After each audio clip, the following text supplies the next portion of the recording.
फैसला। नेता विपक्ष के पद पर उद्धव ने किया दावा, विधानसभा सचिव को लिखी चिट्ठी। शिवसेना ने किया ऐलान, एकनाथ शिंदे होंगे सदन में शिवसेना के नेता। पहले उद्धव ने बीजेपी को दिया था 48 घंटे का अल्टीमेटम, कहा बीजेपी तय करे उसे एनसीपी का साथ चाहिए या शिवसेना का। आज से शुरू हुआ विधानसभा का विशेष सत्र, 12 नवंबर को फडणवीस सरकार को हासिल करना है विश्वास मत्र। पवार ने कहा बीजेपी को देंगे बिना शर्त समर्थन।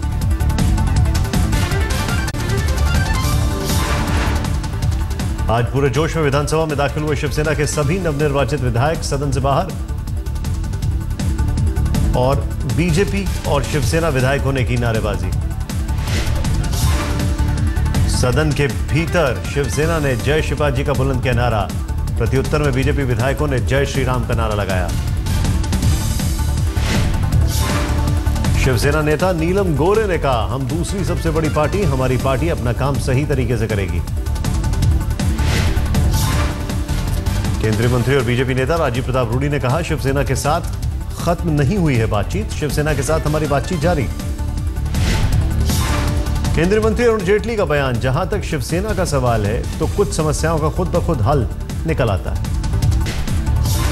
माकन ने कहा सुप्रीम कोर्ट के सुझाव के बावजूद मोदी सरकार ने 13 दागी मंत्रियों को दी जगह। लोगों का हटाना तो उनके अपने हाथ में है, कम से कम उसका फैसला ये खुद क्यों नहीं कर सकते। आज हम लोग ये जानना चाहते हैं कि वो 13 मंत्री जो थे उनको आपने क्यों नहीं हटाया, उसके ऊपर से नए इस प्रकार से मंत्री आप क्यों ले आए। केजरीवाल ने जेपी नड्डा के स्वास्थ्य मंत्री बनाने पर उठाया सवाल, कहा एम्स के ईमानदार सीवीओ संजीव चतुर्वेदी को हटवाने में रहा हाथ। जेपी नड्डा जी एक भ्रष्टाचारी ऑफिसर को बचाना चाहते थे, इसलिए उन्होंने संजीव चतुर्वेदी को हटा दिया। अगर नरेंद्र मोदी सरकार ईमानदार होती तो वो क्या करती, वो संजीव चतुर्वेदी को वापस बहाल कराती, जेपी नड्डा को डांटती।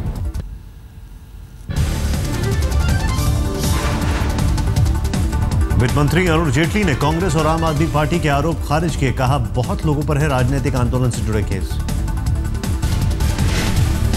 जेटली ने कहा गिरिराज सिंह पर कोई मुकदमा नहीं, साथ ही यह भी कहा कि यूपी की अखिलेश सरकार ने कई बीजेपी नेताओं पर फर्जी केस दर्ज कराए।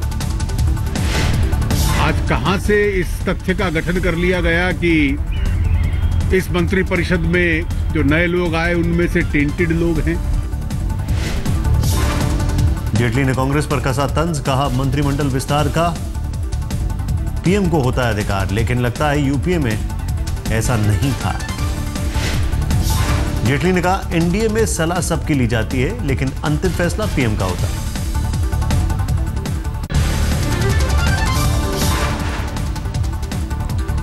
केजरीवाल के आरोपों बोले स्वास्थ्य मंत्री जेपी नड्डा आज शुभ दिन है, शुभ बात करेंगे। बीजेपी प्रवक्ता शहनवाज हुसैन ने जेपी नड्डा को केजरीवाल से ज्यादा ईमानदार कहा चुनाव बाद सड़क पर आ जाएंगे केजरीवाल। जेपी नड्डा की क्रेडिबिलिटी अरविंद केजरीवाल से ज्यादा है। जेपी नड्डा ईमानदारी के प्रतीक हैं, सिंबल हैं। जेपी नड्डा के दामन पर कभी न कोई दाग था न लगने वाला है और एक प्रमाणित नेता हैं। कांग्रेस नेता जगदीश टाइटलर का विधानसभा चुनाव लड़ने से इनकार, कहा नए चेहरों को मिले मौका।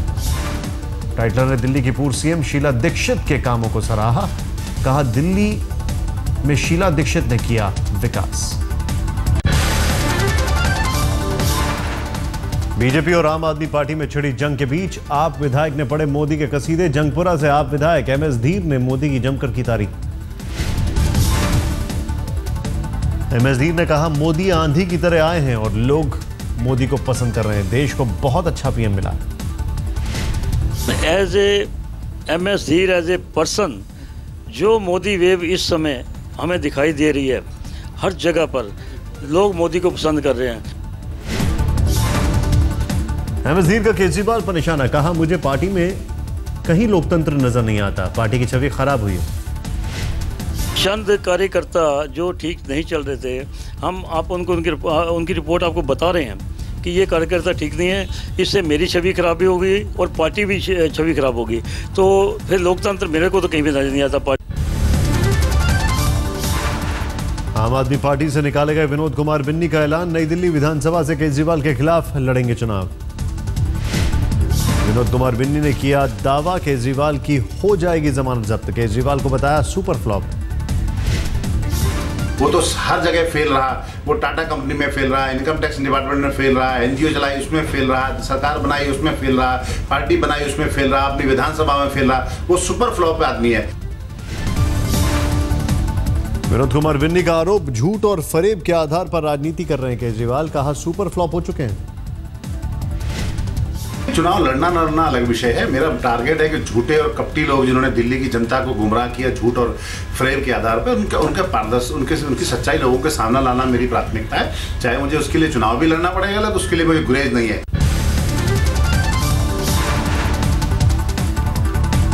धीर पर केजरीवाल ने किया पलटवार। कहा जिसका टिकट कटता है वो ऐसे ही बोलता है। हाँ वो तो है, जिसकी टिकट कटती है वही कहता है डेमोक्रेसी नहीं है पार्टी। अभी एक मिनट, अभी टिकट किसकी कटेगी किसकी नहीं कटेगी ये हमने डिसाइड ही नहीं किया। ये स्पेकुलेशंस मीडिया में चल रहे हैं, अभी तो असेसमेंट चल रही है सबकी। काले धन पर केजरीवाल का आरोप, मोदी सरकार कुछ चुनिंदा लोगों पर ही कर रही है कार्रवाई। एसआईटी से भी मिले केजरीवाल, दी सलाह। केजरीवाल के मुताबिक विदेशी खाताधारकों में शामिल है 510 बेहद शक्तिशाली लोग। केजरीवाल के मुताबिक पिछली सरकार के आगाह करने पर तमाम विदेशी खाताधारक तलाश चुके हैं टैक्स बचत का रास्ता।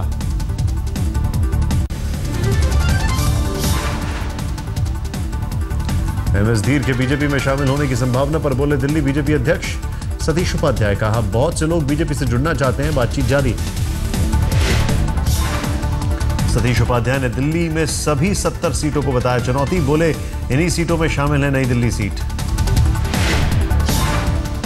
दिल्ली बीजेपी अध्यक्ष ने हर्षवर्धन का मंत्रालय बदले जाने को बताया केंद्र का फैसला। कहा दिल्ली से इसका कोई लेना देना नहीं। जेपी नड्डा और हर्षवर्धन पर आम आदमी पार्टी प्रवक्ता आशुतोष ने भी साधा निशाना। कहा बेईमान को स्वास्थ्य मंत्री बनाकर किया गया पुरस्कृत। हर्षवर्धन को आशुतोष ने बताया कमजोर मंत्री। कहा दबाव में काम करते हैं हर्षवर्धन, निर्णय लेने की क्षमता नहीं। पीपल्स कॉन्फ्रेंस के नेता सज्जाद लोन ने पीएम मोदी से की मुलाकात। मोदी का किया गुणगान। कहा पीएम की है खास रुचि, कश्मीर का हो विकास। सज्जाद लोन ने कहा पीएम मोदी से श्रीनगर को स्मार्ट सिटी बनाने और कुपवाड़ा से ट्रेड रूट पर भी हुई बातचीत। सज्जाद लोन ने कहा विवादास्पद एनकाउंटर पर पहली बार सेना ने मांगी माफी। बोले मोदी सरकार से पहले ऐसा नहीं हुआ था। जेटली को सौंपा कार्यभार। जेटली ने कहा वित्त मंत्रालय के साथ साथ हर रोज कुछ घंटे नए मंत्रालय को दूंगा। सूचना प्रसारण मंत्रालय का अतिरिक्त कार्यभार संभालने के बाद बोले अरुण जेटली। कहा मीडिया का हुआ विस्तार। आज मीडिया का जगत बहुत विस्तृत हो गया है। मैं पहले भी इस विभाग में रहा हूं, तब प्रिंट मीडिया ज्यादा था, थोड़ा सा इलेक्ट्रॉनिक मीडिया था। मोदी कैबिनेट में शामिल हुए सुरेश प्रभु ने संभाला रेल मंत्रालय का कार्यभार। शिवसेना के कोटे से अटल बिहारी वाजपेयी कैबिनेट में ऊर्जा मंत्री थे सुरेश प्रभु। हमारे प्रधानमंत्री जी ने इस मंत्रालय का कारोबार मुझे और मेरे मित्र मनोज सिंह जी के डायरेक्ट दिया है। हम ये जरूर कोशिश करेंगे कि प्रधानमंत्री जी की जो अपेक्षा हो, इसलिए है कि लोगों की उनसे अपेक्षा है। भाग्य है कि उत्तर प्रदेश से मनोहर पर्रिकर जी को हम राज्यसभा का चुनाव लड़ा रहे हैं।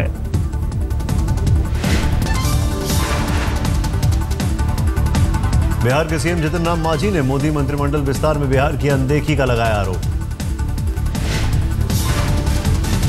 मांझी ने कहा मोदी मंत्रिमंडल में रूडी का डिमोशन किया गया, वहीं यशवंत सिन्हा के बेटे को मंत्री बनाकर वंशवाद को बढ़ावा दिया गया। नागरिक उड्डयन मंत्री अशोक गजपति राजू ने एयर इंडिया की नई नीतियों का मसौदा पेश किया। गजपति राजू ने कहा एयर इंडिया चुनौतियों से जूझ रही है, इसे उबारना देश के हित में होगा। एयर इंडिया को निजी हाथों में देने के सवाल पर गजपति राजू ने कहा यह अभी महज सुझाव है। बोले हम कुछ नया करने को सोच जरूर रहे हैं।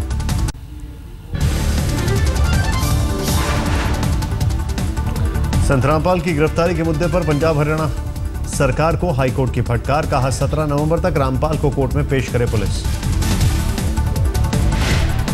कोर्ट ने कहा तय तिथि पर रामपाल के पेश न होने पर कोर्ट में आए डीजीपी और होम सेक्रेटरी। कोर्ट ने किया सवाल, किसके आदेश पर रामपाल का कराया गया था मेडिकल। गिरफ्तारी की आशंका के बीच अस्पताल में भर्ती हुए रामपाल का सहयोगी रामकुमार ढाका गिरफ्तार। रामपाल के समर्थकों का उमड़ा हुजूम। हिसार से लेकर चंडीगढ़ तक जबरदस्त सुरक्षा। 35 पैरामिलिट्री फोर्स समेत 50 सुरक्षा दस्ते तैनात। बरवाला में लगाई गई अतिरिक्त फोर्स।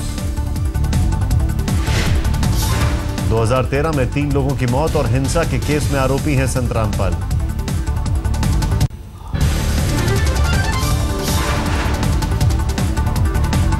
दिल्ली के करोल बाग में आसाराम के आश्रम पर चलेगा बुलडोजर। नेशनल ग्रीन ट्राइब्यूनल ने निर्माण को बताया अवैध। अवैध निर्माण को ढहाने का खर्च आसाराम के आश्रम से वसूल किया जाएगा। ग्रीन ट्राइब्यूनल ने आसाराम के आश्रम को दिया निर्देश, करोल बाग क्षेत्र में 1000 पेड़ लगाएं आश्रम। ऑस्ट्रेलिया के खिलाफ टेस्ट सीरीज के लिए टीम इंडिया का ऐलान। 19 सदस्यीय टीम घोषित। चोट के चलते धोनी नहीं खेलेंगे पहला टेस्ट, विराट कोहली करेंगे कप्तानी। सुरेश रैना की टेस्ट टीम में वापसी। 19 सदस्यीय टीम में 9 बल्लेबाज, 8 गेंदबाज और 2 विकेटकीपर शामिल। बल्लेबाज केएल राहुल और लेग स्पिनर करण शर्मा टेस्ट टीम में नए चेहरे। ऑस्ट्रेलिया दौरे पर 4 टेस्ट मैच खेलेगी टीम इंडिया। पहला टेस्ट 4 दिसंबर को होगा।